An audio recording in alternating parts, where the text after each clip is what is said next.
Hi, welcome back to our channel HardReset.Info, and in this video I want to show you how to add a boarding pass to Apple Wallet.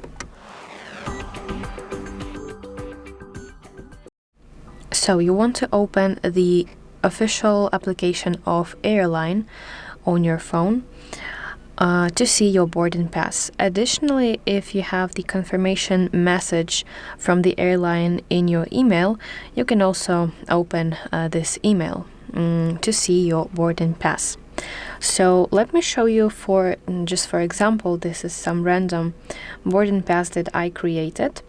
So whether you're using the official application or you review the email, in both cases you will see this button that says Add to Apple Wallet. So you have to tap this button and you will see a little preview of your boarding pass.